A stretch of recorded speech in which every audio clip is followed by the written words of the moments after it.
मैं सत्यम मिश्रा आप सभी का अपने YouTube चैनल पे स्वागत करता हूं दोस्तों। और आशा करता हूं कि आप सभी स्वस्थ और मस्त होंगे और आपकी जो तैयारी है वो भी बिल्कुल अच्छे तरीके से चल रही होगी।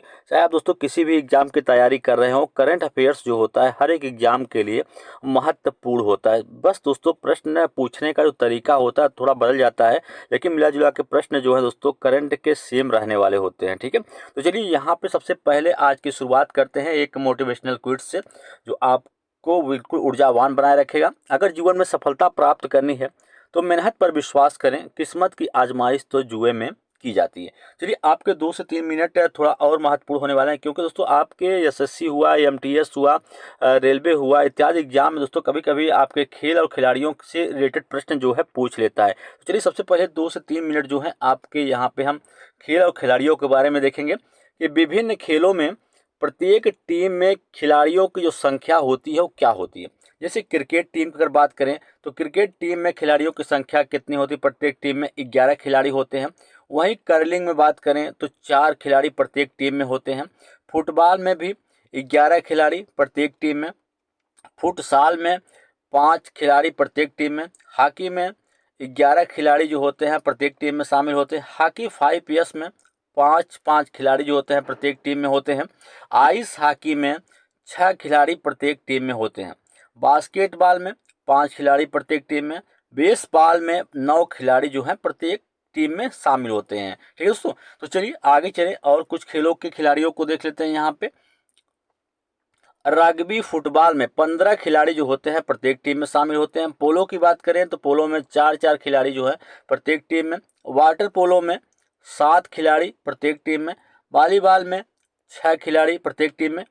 बीच वॉलीबॉल 2 खिलाड़ी प्रत्येक टीम में। कबड्डी में 7 खिलाड़ी जो है प्रत्येक टीम में शामिल होते हैं। लाक्रोस में 10 खिलाड़ी। वहीं हैंडबॉल में बात करें तो 7 खिलाड़ी प्रत्येक टीम में।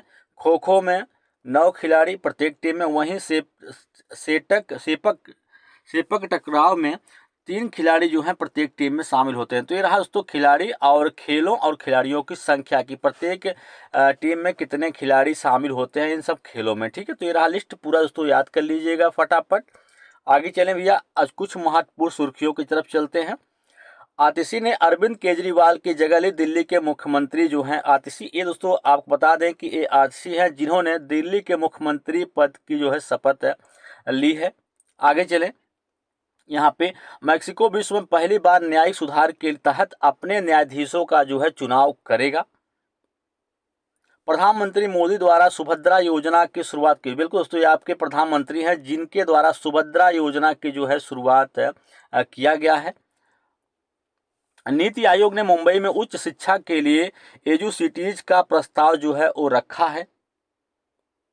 भीषण सूखे के चलते भूखमरी दूर करने के लिए जिम्बाब्वे 200 हाथियों को मारेगा। बिल्कुल भैया, यहाँ पे हाथियों की संख्या इतनी ज़्यादा हो गई है कि यहाँ पे 200 हाथियों को मारने का जो है फैसला लिया गया है जिम्बाब्वे के द्वारा।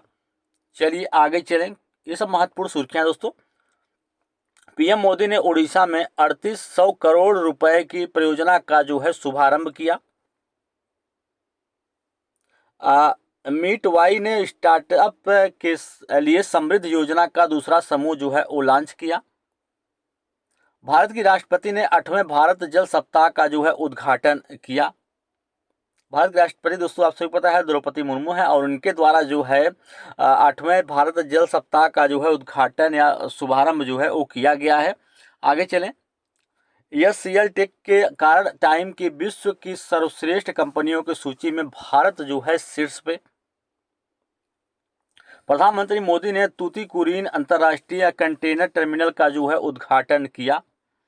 चलिए दोस्तों, यहाँ पे फिर से एक बार आप सबके सामने मोटिवेशनल क्विज। मंजिल उन्हीं को मिलती है जिनके सपनों में जान होती है, पंख से कुछ नहीं होता, हौसलों से उड़ान होती है। चलिए भैया, एक बार फिर से आप सभी का स्वागत करते हैं और चलते हैं करंट के प्रश्नों की तरफ बढ़ते हैं धीरे धीरे। 18 सितंबर 2024 दैनिक समसामयिक की सभी प्रतियोगिता परीक्षा के लिए महत्वपूर्ण। चलिए भैया, यहाँ पे आपके सामने पहला प्रश्न जो है आ चुका है। पहले प्रश्न में पूछा गया भैया कि पीएम मोदी ने किस राज्य में सुभद्रा योजना जो है शुरू की है। बिल्कुल भैया, पीएम मोदी के द्वारा जो है सुभद्रा योजना की शुरुआत की गई है और किस राज्य में शुरू किया गया, ये प्रश्न यहाँ पे पूछा गया। उत्तर प्रदेश, मध्य प्रदेश, हरियाणा, उड़ीसा। तो प्रधानमंत्री नरेंद्र मोदी के द्वारा जो है सुभद्रा योजना की शुरुआत की गई है और इसका आयोजन जो है कहाँ पे किया गया अगर हम जानते हैं तो उड़ीसा। बिल्कुल भैया, उड़ीसा में इसका जो है शुरुआत जो है किया गया है। चलिए पूरा डिटेल में यहाँ पे हम जान लेते हैं थोड़ा सा और कि किस दिन को ये शुरू किया गया है। प्रधानमंत्री नरेंद्र मोदी के द्वारा, आपको पता है कि नरेंद्र मोदी क्या है, प्रधानमंत्री हैं भारत के, और इनके द्वारा 17 सितंबर को अपने 74वें जन्मदिन, बिल्कुल तो 17 सितंबर को इनका जो है 74वां जन्मदिन था और इस मौके पर उड़ीसा सरकार की सुभद्रा योजना का जो है शुभारंभ है यहाँ पे इनके द्वारा किया गया है। बिल्कुल भैया, सुभद्रा योजना में क्या होने वाला है, क्या फायदा मिलेगा और किसके लिए, बता दें आप सभी को कि इसके तहत महिलाओं को 2 किस्त में 10,000 रुपये सालाना जो है दिए जाएंगे। यह आर्थिक मदद 5 साल तक दी जाएगी। बिल्कुल भैया, यह योजना जो है सुभद्रा योजना ये 5 साल तक चलने वाली है, जो कि 17 सितंबर को अपने जन्मदिन जो प्रधानमंत्री मोदी जी हैं इनका 74वां जन्मदिन था, उस दिन के मौके पर सुभद्रा योजना का शुभारंभ किया गया। इसमें महिलाओं को 2 किस्त में 10,000 रुपये दिए जाएंगे और 1 साल में 2 बार, ठीक है, 5-5 हज़ार करके दिया जाएगा और ये जो आर्थिक मदद के रूप में 5 साल तक योजना जो है ये चलती रहेगी। चलिए भैया हम आगे चलें, आगे कुछ प्रश्न देखते हैं। देखिए सबसे पहले यहाँ पे प्रश्न दिया गया है कि एशियाई चैंपियन ट्रॉफी हॉकी टूर्नामेंट 2024 के सेमीफाइनल में भारत ने किसे हराया। भारत ने किसे हराया। बिल्कुल यहाँ पे हम बात करें कि दक्षिण चैंपियन ट्रॉफी टूर्नामेंट 2024 में भारत जो है 16 सितंबर को, किस दिन भैया, 16 सितंबर को दक्षिण कोरिया को 4-1 से हराकर फाइनल में पहुंच गया। बिल्कुल भाई, दक्षिण कोरिया को, किसको हराया था यहाँ पे, कोरिया को दक्षिण कोरिया को 4-1 से हरा के 4-1, ठीक है, 4-1 से हरा के फाइनल में पहुंच गया। तो बिल्कुल आगे अगला प्रश्न है कि ओजोन परत के संरक्षण के लिए अंतर्राष्ट्रीय दिवस जो है वो कब मनाया गया। बिल्कुल भैया, अगर हम बात करें कि ओजोन परत के संरक्षण के लिए अंतर्राष्ट्रीय दिवस जो है कब मनाया गया, तो ओजोन परत के संरक्षण के लिए अंतर्राष्ट्रीय दिवस हर साल जो है वो 16 सितंबर को मनाया जाता है। बिल्कुल, कब मनाया था, 16 सितंबर को। तो बार प्रश्न को देखिए कि एशियाई चैंपियन ट्रॉफी हॉकी टूर्नामेंट 2024 के सेमीफाइनल में भारत ने किसे हराया।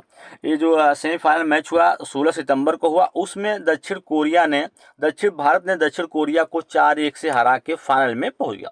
ओजोन परत के संरक्षण के लिए अंतर्राष्ट्रीय दिवस जो है वो कब मनाया जाता है, 16 सितंबर। प्रत्येक वर्ष 16 सितंबर को अंतर्राष्ट्रीय दिवस के रूप में जो है मनाया जाता है। चलिए भैया आगे चलें, अगले प्रश्न की ओर बढ़ते हैं। यहाँ पे उससे पहले सुभद्रा योजना से रिलेटेड दोस्तों आपको सभी जानकारी मिल गई होगी, ठीक है। तो यहाँ पे चलिए हम अगला प्रश्न आपके सामने है कि दिल्ली के नई मुख्यमंत्री कौन बनी है। बिल्कुल भैया, दिल्ली के मुख्यमंत्री जो हैं कौन बनी है, तो इसके बारे में चर्चा करेंगे। सुनीता केजरीवाल, बांसुरी स्वराज, आतिशी मारलेना या स्मृति ईरानी। तो ये दिल्ली की मुख्यमंत्री बदलने का कारण क्या था, बता दें आप सभी को कि इससे पहले मनीष सिसोदिया जो कि दिल्ली के शिक्षा मंत्री थे, शराब घोटाले मामले में उनको जो है पकड़ा गया था। फिर उसके बाद जो दिल्ली के मुख्यमंत्री अरविंद केजरीवाल उनको भी यहाँ पे उसी मामले में गिरफ्तार किया गया। उसके बाद दोस्तों यहाँ पे बड़ा निर्णय जो है वो लिया गया है कि अब जो है दिल्ली की मुख्यमंत्री जो है आतिशी मारलेना बनेंगी। कौन दोस्तों, आतिशी मारलेना जो है दिल्ली की नई मुख्यमंत्री जो है वो बनेगी आम आदमी पार्टी की तरफ से। चलिए यहाँ पे जानते हैं और कि आम आदमी पार्टी ने दिल्ली के नए मुख्यमंत्री के रूप में आतिशी का नाम जो है घोषित कर दिया है। पार्टी की विधायक दल की बैठक में अरविंद केजरीवाल ने खुद उनके नाम का जो है प्रस्ताव रखा था, जिसे सबकी सम्मति से स्वीकार कर लिया गया है। आतिशी दिल्ली की तीसरी महिला मुख्यमंत्री जो है बनेगी। बिल्कुल भैया, आतिशी जो है वो दिल्ली की तीसरी बार महिला मुख्यमंत्री जो है बनने वाली हैं। तीसरी बार इनका चुनाव वहाँ पे महिला मुख्यमंत्री के रूप में हो रहा है। और अगर हम बात करें स्वतंत्रता के बाद भारत के किसी राज्य या केंद्र शासित प्रदेश में 17वीं महिला मुख्यमंत्री की नियुक्ति जो है वो की जाएगी। चलिए हम आगे चलते हैं और अगले प्रश्न को यहाँ पे देखते हैं। अगला प्रश्न क्या कुछ कहता है। अगला प्रश्न है कि सरकार ने एसएससी एसएससी को उम्मीदवारों के लिए आधार प्रमाणीकरण करने की अनुमति क्यों दी है? बिल्कुल भैया, सरकार के द्वारा यहाँ पे एसएससी को उम्मीदवारों के लिए आधार प्रमाणीकरण करने की अनुमति जो है क्यों दी गई, बता दें आपसे। परीक्षाओं में धोखाधड़ी और कदाचार को रोकने के लिए। बिल्कुल, परीक्षा में धोखाधड़ी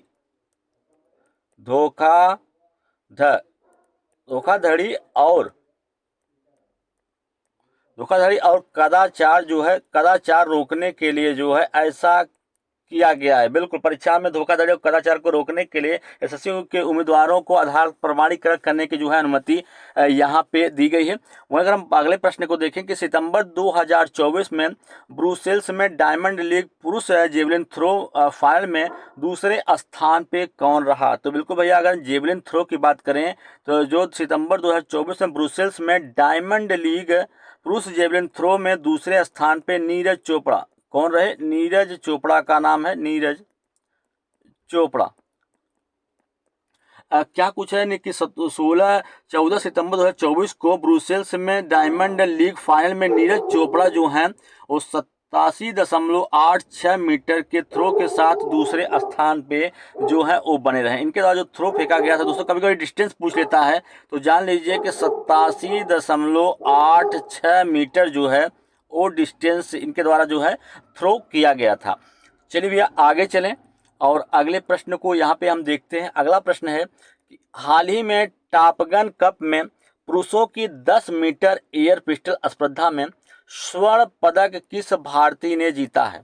सौरभ चौधरी, अनमोल जैन, अभिनव सिन्हा, राहुल खन्ना। तो बिल्कुल यहाँ पे अगर हम बात करें इस प्रश्न के राइट जवाब की, तो हाल ही में टॉपगन कप में पुरुषों की 10 मीटर एयर पिस्टल स्पर्धा में स्वर्ण पदक जो है किसने जीता है? तो अनमोल जैन ने इसको हासिल किया है। बिल्कुल भैया, किसने हासिल किया? अनमोल जैन ने। ठीक है, भारतीय निशानेबाज अनमोल जैन ने शानदार प्रदर्शन करते हुए टॉपगन में पुरुषों के 10 मीटर एयर पिस्टल स्पर्धा में जो है स्वर्ण पदक जो है वो जीता है। पुरुषों के 10 मीटर एयर राइफल स्पर्धा का स्वर्ण पदक अमेरिका के निशानेबाज जेफ ब्राउनिंग ने हासिल किया है। ठीक है, और इस 2 दिवसीय प्रतियोगिता का आयोजन जो है टॉप गन शूटिंग अकादमी में जो है किया जा रहा है। बिल्कुल भैया, कभी पूछ लेता है कि इस 2 दिवसीय प्रतियोगिता का आयोजन जो है कहाँ पे किया जा रहा है? तो टॉप गन शूटिंग अकादमी में इसका जो है आयोजन किया जा रहा है। तो चलिए आगे चलें और अगला प्रश्न आपके सामने। ये करंट अफेयर्स जो होता है हर एक एग्जाम के लिए महत्वपूर्ण होता है, चाहे कोई भी एग्जाम हो। ठीक है, बस तो थोड़ा पूछने का तरीका है वो डिफरेंट हो सकता है, लेकिन अगर पूछ लिया कि दिल्ली की नई मुख्यमंत्री कौन बनी, तो आतिशी मरलेना ही बनी है। ठीक है दोस्तों, तो इसका जवाब किसी भी तरीके से पूछे, इसका आंसर एक ही आने वाला है आपके सामने। ठीक है, चलिए यहाँ पे अगला प्रश्न है कि ओणम के दौरान किस महान राजा की वार्षिक यात्रा जो है वो मनाई जाती है? राजा महाबली। किसकी? राजा महाबली। बिल्कुल भैया, ओणम के दौरान जो है राजा महाबली की वार्षिक यात्रा के रूप में जो है मनाई जाती है। ओणम राजा महाबली की वार्षिक यात्रा का सम्मान करने के लिए बता दें आप सभी को कि 5 से लेके 15 सितंबर तक जो है मनाया जाता है। कब से पूछ लिया कभी कभी कि ओणम जो है कब से कब तक मनाया जाता है, तो 5 से लेके 15 सितंबर तक जो है इसका आयोजन किया जाता है। ठीक है, प्रतिवर्ष हिंदी दिवस जो है कब मनाया जाता है? प्रतिवर्ष हिंदी दिवस जो है वो 14 सितंबर को जो है हिंदी दिवस के रूप में मनाया जाता है। और भारत की आधिकारिक भाषाओं में से एक के रूप में हिंदी को अपनाने के उपलक्ष्य में हर साल 14 सितंबर को हिंदी दिवस जो है वो मनाया जाता है। चलिए भी आगे बढ़ते हैं और अगले प्रश्न की ओर चलते हैं। यहाँ पे अगला प्रश्न आपके सामने कि भारतीय नौसेना के 2 महिला अधिकारी किस जहाज से दुनिया का चक्कर लगाने के लिए अभियान में रवाना होंगी? और INSV ताड़ी, INSV वर्धा, INS विजय, INS मुंबई। तो बिल्कुल भैया, भारतीय नौसेना के 2 महिला अधिकारी जहाज से दुनिया का चक्कर लगाने के अभियान में रवाना होंगी और उनका दोनों का नाम क्या है दोस्तों, और वह किस जहाज से रवाना होंगे? बिल्कुल, अगर हम बात करें किस जहाज से रवाना होंगे तो INSV ताड़ी से रवाना होंगी और उनके बारे में और डिटेल जानकारी यहाँ पे लेते हैं। बिल्कुल कि भारतीय नौसेना के 2 महिला अधिकारी लेफ्टिनेंट कमांडर रूपा ए और लेफ्टिनेंट कमांडर दिलना के जल समुद्री मार्ग से दुनिया का चक्कर लगाएंगे। नौसेना प्रवक्ता कमांडर, कभी कभी दोस्तों पूछ लेता है कि नौसेना प्रवक्ता कमांडर कौन है। विवेक माधवान ने बताया कि दोनों भारतीय नौसेना के नौकायान जहाज INSV तारणी से दुनिया का जो है चक्कर लगाएंगे। दोनों महिला अधिकारी पिछले 3 साल से सागर परिक्रमा अभियान की जो है वो तैयारी में कर रही हैं। बिल्कुल यहाँ पे भी बताया गया है कि दोनों महिलाएं, चाहे दिलना के हैं चाहे रूपा ए, दोनों लोग ही यहाँ पे पिछले 3 सालों से सागर परिक्रमा अभियान की जो है तैयारी जोरों से इनके द्वारा जो है वो की जा रही है। चलिए भैया आगे चलें। अगला प्रश्न है यहाँ पे कि भारतीय संविधान के किस अनुच्छेद के तहत हिंदी को राजभाषा के रूप में जो है मान्यता दी गई है। तो बिल्कुल भैया अगर हम बात करें कि किस अनुच्छेद के तहत, तो अनुच्छेद 343, किसके तहत, अनुच्छेद जो है 343 के तहत जो है यहाँ पे हिंदी को राजभाषा के रूप में जो है मान्यता दी गई है। बिल्कुल 14 सितंबर 1943 को भारत की संविधान सभा ने भारतीय संविधान के अनुच्छेद 343 के तहत हिंदी को भारत गणराज्य की आधिकारिक भाषा के रूप में जो है मान्यता दी गई है। तो इसलिए 14 सितंबर को यहाँ पे हिंदी दिवस के रूप में जो है मनाया जाता है, 14 सितंबर का जो दिन है। ठीक है। अगला प्रश्न है कि हिंदी किस लिपि में लिखी जाती है। हिंदी जो है किस लिपि में लिखी जाती है। तो भैया बिल्कुल अगर हम बात करें, हिंदी जो है वो देवनागरी लिपि में जो है वो लिखी जाती है। देवनागरी लिपि में जो है वो हिंदी को लिखा जाता है। ठीक है। चलिए आगे चलें और अगले प्रश्न की ओर बढ़ते हैं। अगला प्रश्न आपके सामने यहाँ पे स्क्रीन पे, हाल ही में किसे सशस्त्र सीमा बल का महानिदेशक जो है नियुक्त किया गया है। किसे नियुक्त किया गया है महानिदेशक के रूप में? उदयवीर सिंह को, राम कुमार त्यागी को, अजय कुमार लाल को, अमृत मोहन प्रसाद को। तो बिल्कुल भैया यहाँ पर अगर हम बात करें तो सशस्त्र सीमा बल का महानिदेशक जो है किसे नियुक्त किया गया है? अमृत मोहन लाल को जो है वो नियुक्त किया गया है। बिल्कुल वरिष्ठ IPS अधिकारी अमृत मोहन प्रसाद को हाल ही में सशस्त्र सीमा बल SSB का महानिदेशक जो है वो नियुक्त किया गया है। मोहन प्रसाद उड़ीसा कैडर के 1989 बैच के भारतीय पुलिस सेवा अधिकारी हैं। वह वर्तमान में केंद्रीय रिजर्व पुलिस बल के विशेष महानिदेशक के रूप में कार्यरत हैं। ठीक है। चलिए भैया आगे चलें। अगला प्रश्न यहाँ पे आपके सामने कि अंडमान एवं निकोबार द्वीप समूह में पोर्ट ब्लेयर का कौन सा नया नाम जो है दिया गया है? अंडमान निकोबार द्वीप समूह में पोर्ट ब्लेयर का नाम जो है बदल दिया गया है। अब उसको कौन सा नया नाम यहाँ पे दिया गया है? तो बात करें, नया नाम जो है श्री विजयपुरम, क्या नाम दिया गया है? श्री विजयपुरम जो है वो नाम यहाँ पे दिया गया है पोर्ट ब्लेयर को। सरकार ने 13 सितंबर को, बिल्कुल भैया यहाँ पे जो अगर नाम परिवर्तन की बात की गई है तो 13 सितंबर की घटना है, जिसमें ये हुआ है कि बता दें 13 सितंबर 2024 को अंडमान निकोबार द्वीप समूह में पोर्ट ब्लेयर का नाम बदलकर श्री विजयपुरम जो है करने का निर्णय जो है यहाँ पे लिया गया है। ठीक है। उस भारतीय लाइट टैंक का क्या नाम है जिसने सितंबर 2024 में प्रारंभिक प्रशिक्षण जो है सफलतापूर्वक कर लिया है? बिल्कुल उसका नाम क्या है बताइए? जोरावर। उसका नाम क्या है? जोरावर उसका नाम है। बिल्कुल भैया जोरावर नाम है। ठीक है। रक्षा अनुसंधान एवं विकास संगठन ने भारतीय लाइट टैंक जोरावर का प्रारंभिक प्रशिक्षण जो है वो सफलतापूर्वक जो है कर लिया है। चलें अगले प्रश्न की ओर। अगला प्रश्न आपके सामने स्क्रीन पे भैया शुरू से अंत तक पूरा वीडियो में बने रहिए, क्योंकि करंट जो होता है हर एक एग्जाम के लिए महत्वपूर्ण होता है। चाहे कोई भी टीचिंग परीक्षा से लेकर दोस्तों हर एक एग्जाम, छोटा बड़ा एग्जाम, हर एक एग्जाम में करंट दोस्तों बहुत महत्वपूर्ण भूमिका निभाता है। ठीक है। बेल्जियम इंटरनेशनल 2024 में महिला सिंगल्स मुकाबला जीतकर किसने अपना पहला सीनियर अंतर्राष्ट्रीय खिताब जो है वो हासिल किया है? अनमोल खरब, अमाली सुल्ज, अनुष्का पारिक, अश्वनी पोनप्पा। तो बिल्कुल भैया यहाँ पर अगर हम बात करें कि बेल्जियम इंटरनेशनल 2024 में महिला सिंगल्स मुकाबला जीतकर किसने अपना पहला सीनियर अंतर्राष्ट्रीय खिताब हासिल किया है? तो अनमोल खरब। इसका राइट जवाब दोस्तों क्या होगा? अनमोल खरब इसका राइट जवाब हो जाएगा भैया। भारत की 17 वर्षीय अगर हम बात करें तो अनमोल खरब यही है। और इनकी एज की बात करें तो बिल्कुल इनकी एज जो है मात्र 17 वर्ष की अनमोल खरब ने बेल्जियम अंतर्राष्ट्रीय बैडमिंटन टूर्नामेंट के चुनौतीपूर्ण फाइनल में डेनमार्क की, बिल्कुल दोस्तों, डेनमार्क की अमाली सुल्ज को हराकर महिला एकल में अपना पहला अंतर्राष्ट्रीय जो है खिताब यहाँ पे हासिल कर लिया।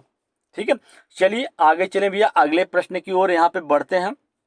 आगे प्रश्न है यहाँ पे कि विभिन्न हवाई खतरों का मुकाबला करने के लिए डिजाइन की गई जहाज आधारित मिसाइल प्रणाली का नाम क्या है, जिसका सितंबर 2024 में सफलतापूर्वक जो है प्रशिक्षण किया गया है। तो बिल्कुल भैया अगर हमें बात करें तो बिल्कुल यहाँ पे इसका राइट जवाब क्या होगा, BLSR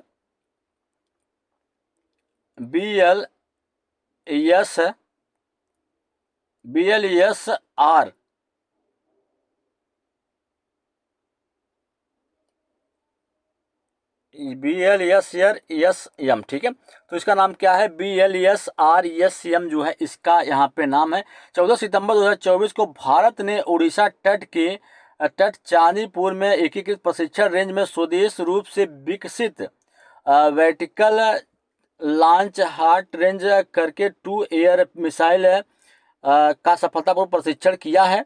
और BLSRSM जो है एक जहाज आधारित मिसाइल प्रणाली है जिसे कम ऊंचाई वाले समुद्री लक्ष्यों सहित विभिन्न हवाई खतरों का मुकाबला करने के लिए जो है डिजाइन किया गया है। ठीक है भैया, 63वें सुपत्रो 2024 में जूनियर बॉयज का खिताब जो है किस स्कूल ने जीता है। तो बिल्कुल अगर हम बात करें TG इंग्लिश स्कूल ने, किसने, TG इंग्लिश स्कूल ने इस खिताब को जो है वो हासिल किया है, TG इंग्लिश स्कूल। तो बिल्कुल मणिपुर के, देखो इस स्कूल कहाँ का है, मणिपुर का है। कहाँ का भैया, मणिपुर का TG इंग्लिश स्कूल ने 63वें सुपत्रो कप 2024 में जूनियर बॉयज का खिताब जो है वो हासिल किया है। चलिए आगे चलें और अगले प्रश्न को यहाँ पे देखते हैं। अगला प्रश्न आपके सामने स्क्रीन पे कि हाल ही में उपराष्ट्रपति जगदीप धनखड़ ने किस राज्य के 434वें औद्योगिकरण प्रशिक्षण संस्थानों में संविधान मंदिरों का जो है उद्घाटन किया है, बिहार, राजस्थान, महाराष्ट्र, छत्तीसगढ़। तो बिल्कुल अगर बात करें यहाँ पे तो हाल ही में उपराष्ट्रपति जगदीप धनखड़ ने महाराष्ट्र राज्य के 434 औद्योगिक प्रशिक्षण संस्थानों में संविधान मंदिरों का जो है वो उद्घाटन किया है। तो बिल्कुल भैया यहाँ पे उपराष्ट्रपति जगदीप धनखड़ ने मुंबई के एल्फी-फंस्टन तकनीकी हाई स्कूल और जूनियर कॉलेज में एक कार्यक्रम में राज्यों के 434 औद्योगिक प्रशिक्षण संस्थानों में संविधान मंदिरों का जो है उद्घाटन किया है। और इस अवसर पर इनके द्वारा संविधान को लेकर क्या कुछ कहा गया, जान लीजिए कि संविधान क्या है। संविधान लोकतंत्र की आत्मा है और संसद में इसका संरक्षक है। उन्होंने कहा कि संविधान पढ़ने, समझने और सम्मान करने के लिए है, ना कि दिखावा करने के लिए। तो बहुत सारी चीज़ें दोस्तों इनके द्वारा कहा गया। आप सभी को पता है कि उपराष्ट्रपति कौन है, जगदीप धनखड़ हैं। और इनके द्वारा मुंबई में तकनीकी हाई स्कूल और जूनियर कॉलेजों में कार्यक्रम में राज्य के 434 औद्योगिक प्रशिक्षण संस्थानों में संविधान मंदिरों का जो है उद्घाटन इनके द्वारा किया गया है। चलिए भैया आगे चलें। यहाँ पे अगला प्रश्न आपके सामने, सीताराम येचुरी कौन थे जिनका सितंबर 2024 में 72 वर्ष की आयु में निधन हो गया। बिल्कुल भैया कभी कभी इंपॉर्टेंट है, छापिए, क्योंकि पूछ लेता है कि सीताराम येचुरी कौन थे जिनका सितंबर 2024 में निधन हो गया। तो बिल्कुल भारतीय कम्युनिस्ट पार्टी के महासचिव थे। कौन थे, भारतीय कम्युनिस्ट पार्टी के महासचिव थे। और बिल्कुल इनका हाल ही में क्या हो गया कि निधन हो गया। भारतीय कम्युनिस्ट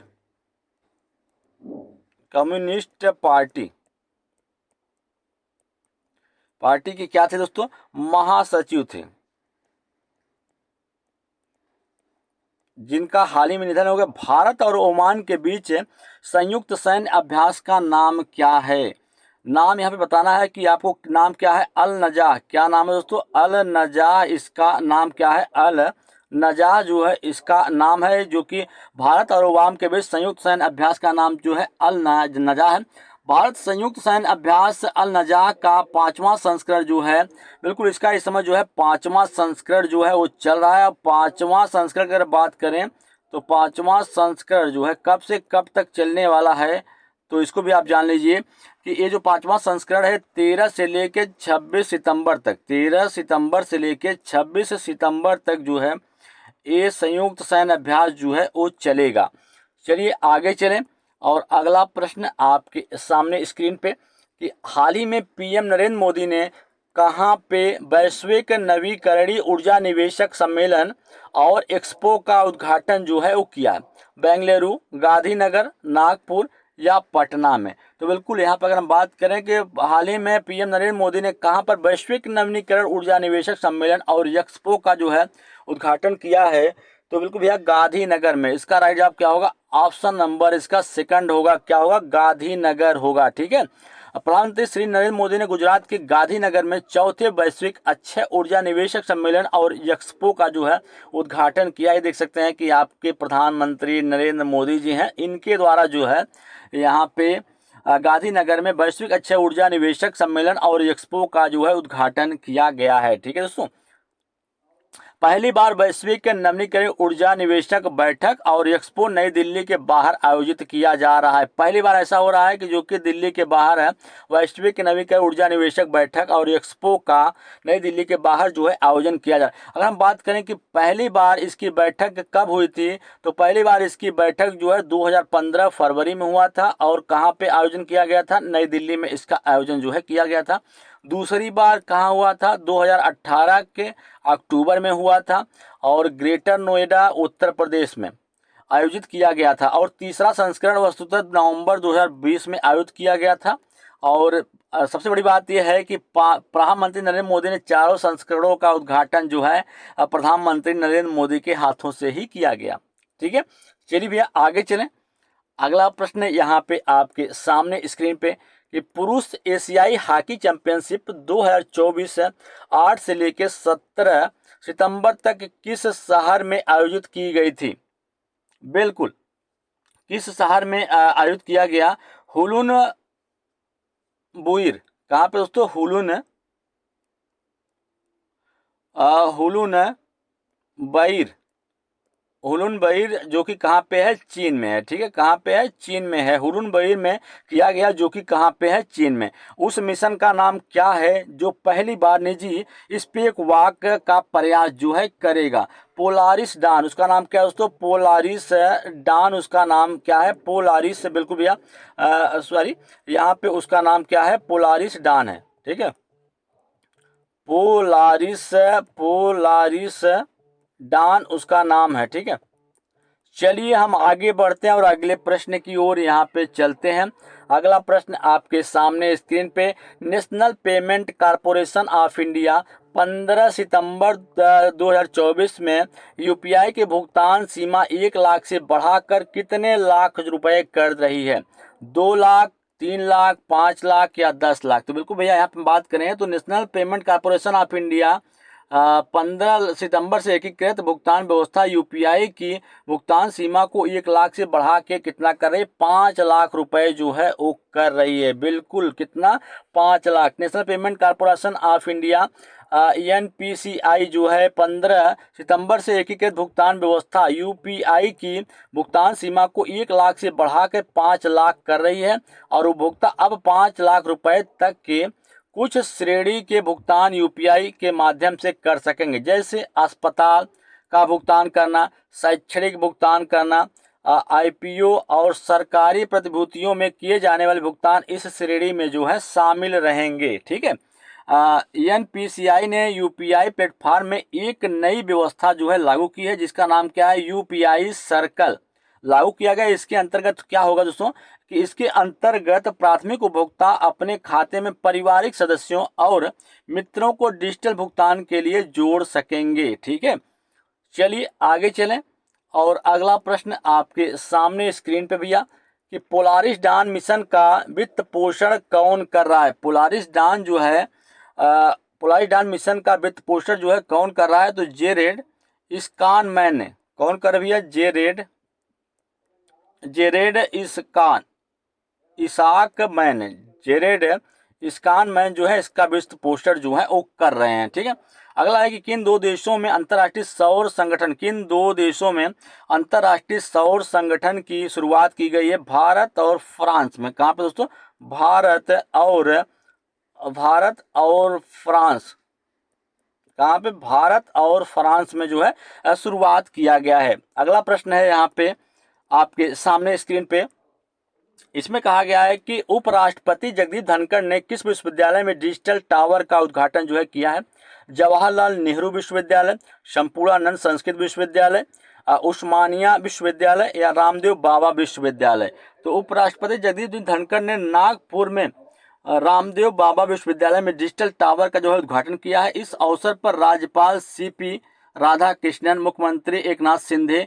तो डिजिटल टावर 12 मंजिला इमारत है जिसका अत्याधुनिक उपकरणों से युक्त डिजिटल कक्षाएं हैं। ठीक है, तो इसका उद्घाटन कहाँ पे किया गया, बिल्कुल भैया यहाँ पे नागपुर पे रामदेव विश्वविद्यालय में जो है इसका उद्घाटन जो है किया गया है, नागपुर, कहाँ पे, नागपुर में। अगला प्रश्न है यहाँ पे, अगले प्रश्न में यहाँ पे पूछा गया है भैया, अगला प्रश्न है कि पुरुष एकल 2024 US ओपन ग्रैंड स्लैम खिताब जो है वो किसने हासिल किया, तो जेनिक सिनर ने। किसने हासिल किया भाई, जेनिक सिनर ने इस खिताब को जो है हासिल किया है, जेनिक सिनर ने इस खिताब को हासिल किया।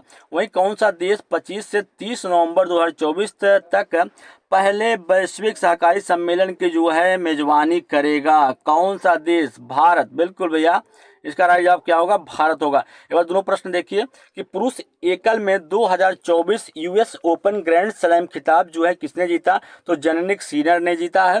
कौन सा देश 25 से 30 नवंबर 2024 तक पहले वैश्विक सहकारी सम्मेलन की मेजबानी करेगा, भारत इसकी मेजबानी जो है वो करेगा। चलिए भैया यहाँ पे जीके के कुछ प्रश्न है उसको भी देखते हैं यहाँ पे कि प्रथम गोलमेज सम्मेलन का आयोजन जो है कहाँ पे हुआ था। प्रथम गोलमेज सम्मेलन का आयोजन की बात करें तो पहला गोलमेज सम्मेलन जो है लंदन में हुआ था।